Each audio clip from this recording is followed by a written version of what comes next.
Cora squinted into the unrelenting glare of the midday sun as she trudged along the scorched concrete street, her boots sending up little clouds of dust. The city's old metals and lifeless skyscrapers shimmered, reflecting the heat and waves that danced on the horizon. No breeze rustled through those canyons of steel, no gulls circled above now dry harbors. Every living soul was somewhere out in the open, trying to harvest as much sunlight as possible. After all, sunlight was currency, and without currency, you had nothing. Her energy-collecting suit clung to her body, thin but fortified with layers of conductive mesh that absorbed the rays. There was no relief from its oppressive weight, and as sweat pooled in the small of her back, Cora felt like she was inside her own private greenhouse. Glancing around, she noticed the others, empty-eyed and worn down, focusing less on each other and more on the small readouts on their wrist digital gauges on their suit sleeves that displayed precisely how many solar credits they had amassed. In these times, that little gauge determined if they could trade for a bottle of water or a few bites of freeze-dried food. The suits were mandatory. The Remnant Coalition, which had seized control of the city, enforced them under penalty of imprisonment. You had to reach a daily quota to maintain your citizenship. Step below the threshold and your card would be revoked, meaning no access to the limited rations, the occasional stray bit of medical care, or even a cot in the communal shelters. It was a cruel but efficient system. Or so the Coalition insisted. "Elect your keep" was the official slogan plastered on faded billboards throughout the city.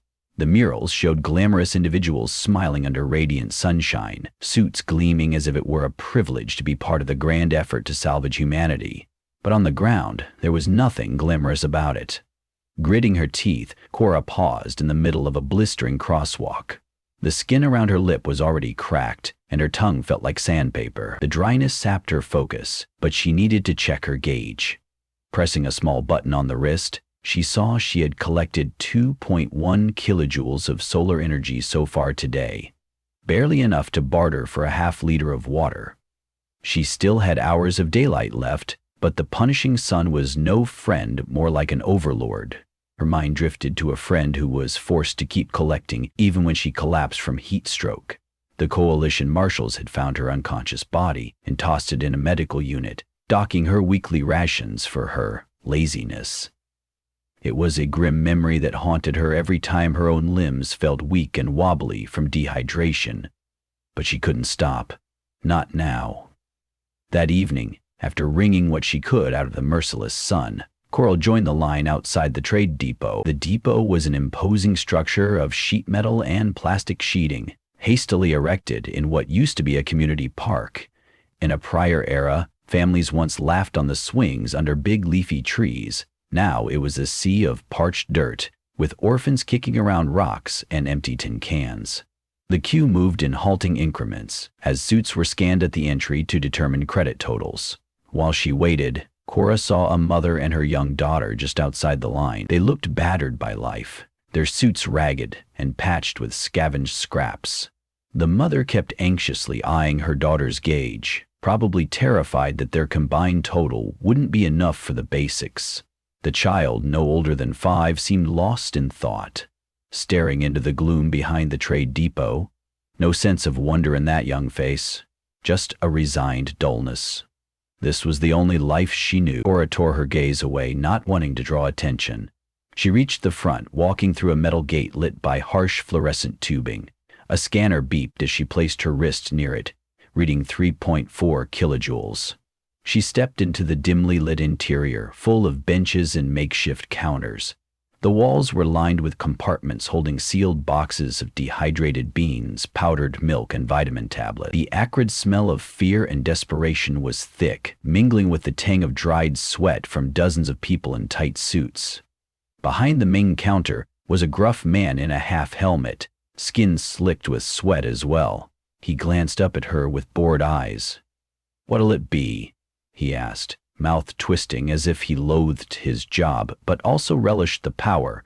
Everyone had to come to him. Everyone was at his mercy. "I need water," Cora said curtly. She tapped her gauge, revealing her total for the day. The man sucked air through his teeth. "That's 3.4? That'll get you half a liter. plus a few ration cubes, if you want." He never smiled, never said words like please or thank you. The coalition kept him posted there to ensure transactions were made quickly and quietly. Politeness didn't factor into it. "That's fine," Cora replied. She exhaled, trying to hold back frustration. "I'll take the water and the cubes." A beep sounded from a tiny device on the counter as the man drained 2.9 kilojoules from her suit. She felt a sharp tingle as the stored energy was transferred into the depot's main battery banks behind him. The gauge on her wrist sank to 0.5. At least she had a fraction left, though not enough to trade for anything else. "All right," the man grunted, and passed over a small silver packet for the water and a foil-wrapped set of high-nutrient cubes. She took them and slipped away, ignoring the glare of others who stood behind her. She'd have to do better tomorrow. Someone with only a meager fraction in their gauge was scrutinized, sometimes even labeled a liability. She stepped outside into twilight's cooler air. The hum of the electricity generator reverberated beyond the trade depot's walls, a reminder of how every photon they gathered was harvested, processed, and distributed. They claimed it was powering renewal projects across the city. Nobody truly believed them. Rebuilding was a distant fantasy. Right now, it was about survival. Cora spent the night in a cramped alley, illuminated by a single flickering lamp. She had a small sleeping roll tucked behind some crates. An old friend of hers, Garrick, used to bunk here as well, but he'd vanished months ago. Rumors said he joined a group of defectors who had discovered an alternate source of energy, one that didn't require wearing these suits.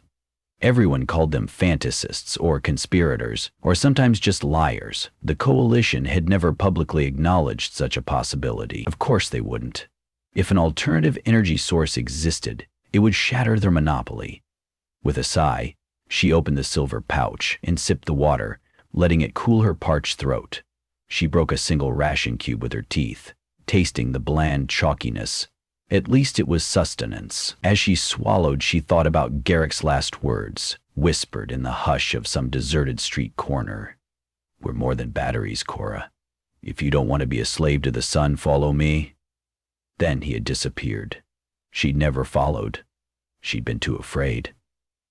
Now she wondered if she'd made the right choice. A flicker of hope gnawed at her.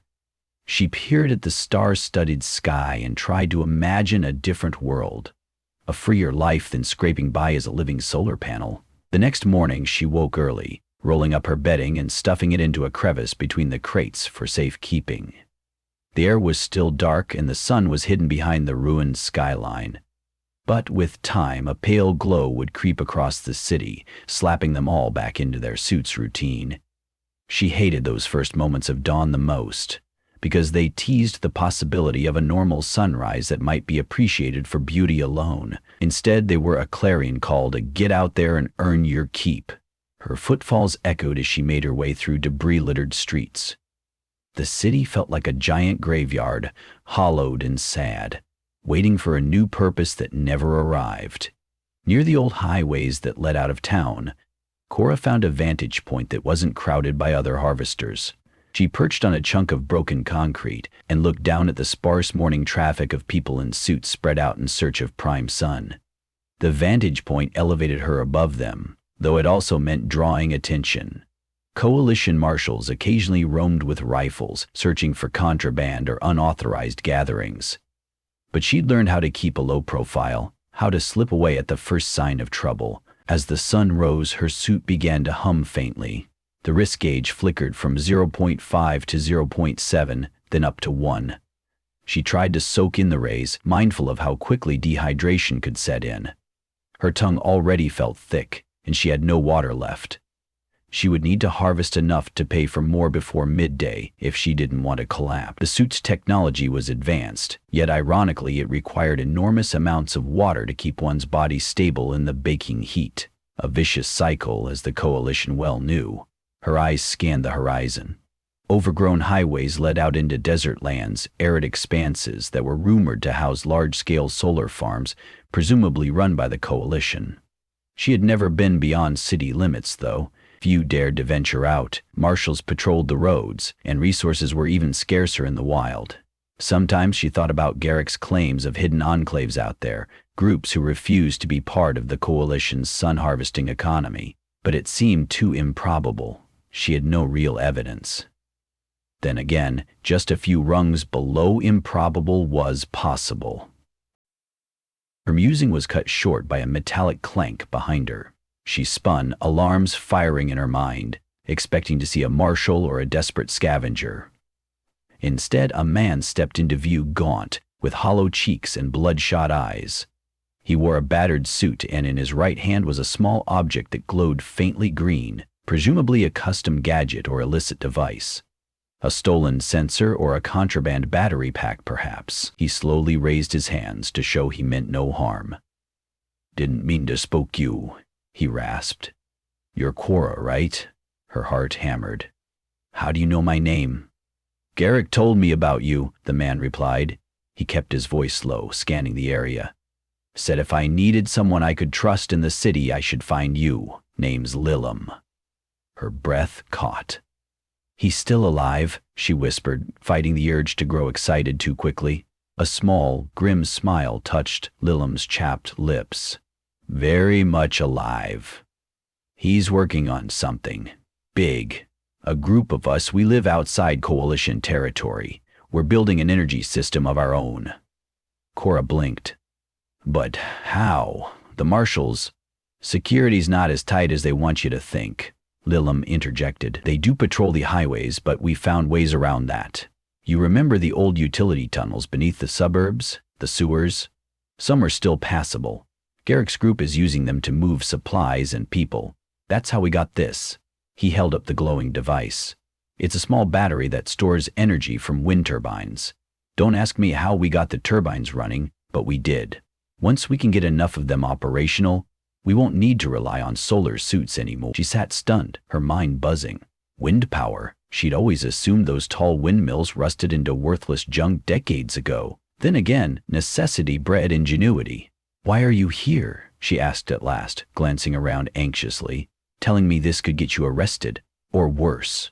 Lilum tucked the battery into a hidden pouch of his suit. "We need more people. Garrick insisted we ask you to join. Also, we need someone on the inside to gather intel about the Coalition's next expansions. They keep building new solar stations, hooking them into the city's grid. If we knew where they plan to move next, we could sabotage them to buy ourselves time." Cora's pulse raced, a swirl of fear and flickering hope. She'd never dared dream she could do something to change the system. The exhaustion from the daily scramble for energy, water, and rations was almost all-consuming. But Garrick had believed there was another way, and apparently he'd found it. "How?" she whispered, her voice shaking. Lilum gave her a searching look. "We have a route out of the city, but it's not easy. You'd have to slip under the marshal's radar. Once outside, you'll see the camp, the suits. Well, you can remove them. We have other means to survive." She almost laughed with disbelief. Remove the suit. The idea was surreal, terrifying, and exhilarating. A sense of unraveling years of submission threatened to make her knees buckle. "I'd be labeled a criminal," she murmured. "A defector. They'd hunt me down." "Yes," he admitted bluntly. "They would. That's why it has to be done carefully. We can't rescue everyone at once, but we can collect individuals who are willing to risk it. Garrick seems to think you won't regret it." Cora closed her eyes, feeling the sun's punishing rays seep through the suit. She touched the digital gauge, 1.8 kilojoules, climbing steadily. If she stayed, her best hope was to keep scrabbling for daily survival. But out there, maybe she could help found a better future. The thought of no longer being just a living solar panel made her heart leap. Then, the standard fear set in. What if the wind turbines failed? What if the Coalition discovered them and crushed the rebellion? She opened her eyes and stared at Lilum. "I'll do it," she said finally. She didn't have to rationalize further. There was nothing left to lose that she hadn't already lost, living this half-life. They arranged to meet at sunset. Lilum gave her instructions. She'd cross a blockade of the western edge of the city, slip through a series of alleyways, then find a sewer hatch near a toppled water tower. Under cover of darkness, she'd descend to the tunnels which would eventually lead her out to the encampment. She'd have to keep her daily routine going to avoid suspicion, so she spent the rest of the daylight hours absorbing sunlight as usual. As the sun crept below the horizon, she found herself gripping her arms with trembling hands. Heading west, she tried to project an air of cool normalcy. If the marshals took note of a solitary harvester heading out of the city, they might suspect smuggling. Yet the coalition had many blind spots. The suits were more about controlling labor than enabling infinite surveillance. Beyond that, not every marshal was as vigilant. Some were bored, underfed themselves, or simply too exhausted to care. Still, she stepped carefully. She turned down a quiet street where the skeletal remains of a high school overshadowed the road. Some of the windows were still intact, dusty glass reflecting the setting sun. Cora's heart throbbed so loudly in her ears, she thought someone would hear it echoing off the concrete. She spotted the blockade, a battered chain-link fence strewn with razor wire, likely put in place to discourage thieves. The fence funneled foot traffic through a wide gap in the middle, where a pair of marshals stood with rifles slung over their shoulders. Cora's breath hitched. She needed a distraction, but just as panic rooted in her chest, a commotion erupted on the next street, drawing the guards' attention. Two scrawny guys were shouting incoherently about stolen credits, and one took a swing at the other. The marshals turned and jogged over to intervene. Opportunity glimmered. Cora ducked around the fence, finding a loose flap where it wasn't fully secured. She slipped through, ignoring the shallow scratch on her arm from the razor wire. Her heart hammered, but she didn't stop moving.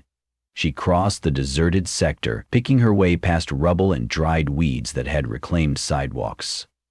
Light grew sparse as the sun dipped lower. Soon she reached the toppled water tower. Its huge metal drum lay on its side, the struts twisted like broken bones. The sewer hatch was easy to spot, a wide circular grate in the street. Lilim had said he'd unlock it from below. She nudged the grate with her boot. It slid aside, revealing darkness. The stench that spewed out was intense, but she swallowed her revulsion. She climbed down the metal ladder into the gloom, her eyes adjusting. There, at the bottom, a faint glow illuminated Lilim's face. He silently replaced the sewer grate overhead, latching it shut. Then he gave her a nod of welcome. They walked for a long time in near darkness. Small LED strips rigged along the tunnel walls gave them just enough light to avoid stepping into knee-high filth. The journey was a test of nerves, but Lilim assured her that the exit was close and the path mostly safe.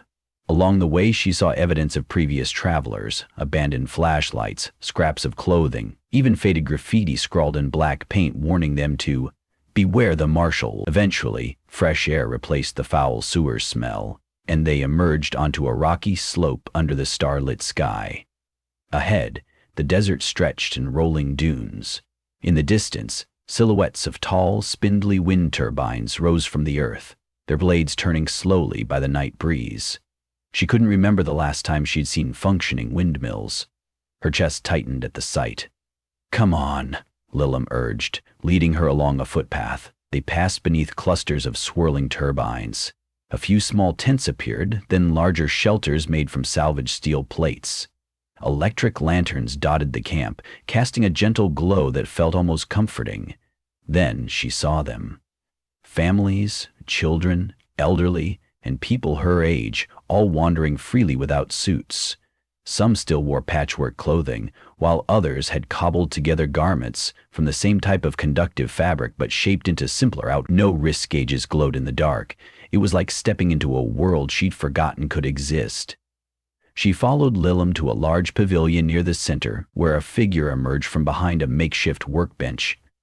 It was Gyrick, his face lined with exhaustion but brightening at the sight of her. He waved her over. Cora's steps faltered, emotion surging in her chest. "Cora," he said softly, embracing her. She felt the wiry strength in his arms. "I knew you'd come." She tried to speak, but words caught in her throat. Finally she managed, I didn't believe this was real." Garrick guided her around the pavilion where, on a table, she saw small box-shaped batteries connected to a spinning turbine via thick cables. The hum of electricity was steady, the faint sense of possibility crackling in the air. "It's not perfect," he admitted, We're still building, scavenging parts to get more turbines running, but it's enough to power a few basics: lights, water pumps, a radio. We've even rigged a small desalination unit for brackish water. We want to expand further." Removing her helmet was a slow, reverent act. She peeled off the rest of the suit, feeling for the first time in years the cool night breeze on her sweat-dampened skin. She shivered, not just from the temperature drop, but from liberation. No gauge flickering at her wrist, no mandated quota. A tear traced its way down her cheek, but she let it come. Garrick placed a hand on her shoulder. "We're not living large," he said. "Food is still rationed, and we have to keep everything hidden from the Coalition. But we have something they don't: freedom from wearing those suits every waking minute. And we're working toward a system that could let more people join us, if only we can hold out long enough." "How can I help?" she asked. He grinned, a spark of hope in his tired eye. "You can start by telling us everything you know about the Coalition's expansion. We have people infiltrating supply lines, rewriting manuals, anything to slow their progress. Then we'll build more turbines. Every day we grow a bit stronger. One day we'll have enough power to liberate the rest of the city." Cora let out a breath she hadn't realized she was holding. She thought of the mother and child she'd seen at the depot, the crowds of blank-faced harvesters trudging under the scorching sun. She imagined a future where they could all cast off the suits, gather around a shared meal, and watch the sun rise without counting it in kilojoules. It was a dream that still felt fragile, but she wasn't about to let fear chain her any longer.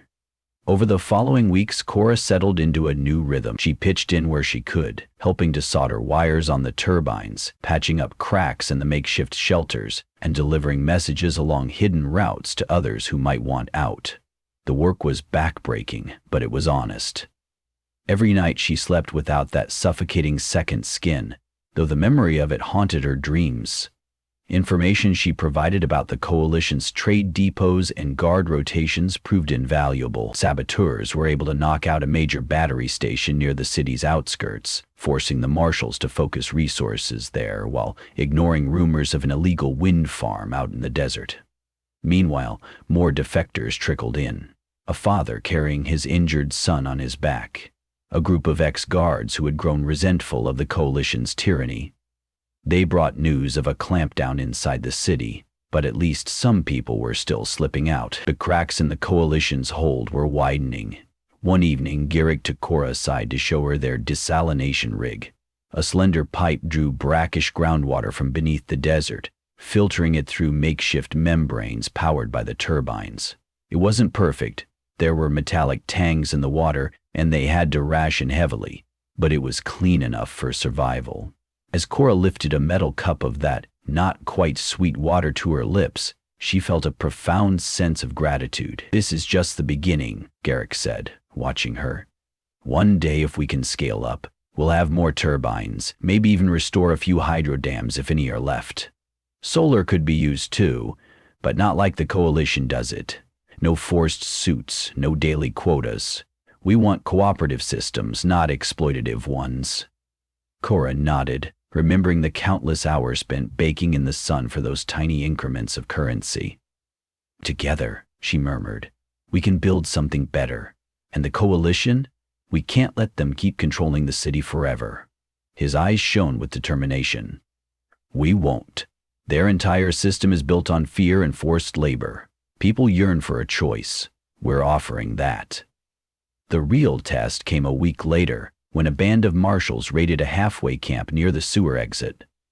Word reached them through a series of panicked runners. Some defectors had been captured. More marshals were sweeping the tunnels, searching for signs of unauthorized technology. The group braced for the worst. Some demanded they hide or dismantle the turbines, while others insisted they stand and fight.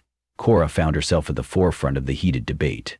Garrick argued they should remain calm, that the marshals were still in the dark about the wind farm's exact location. But as tension mounted, they decided to rally some volunteers who would block off the inbound tunnels with booby traps and debris, redirecting the marshals to false leads.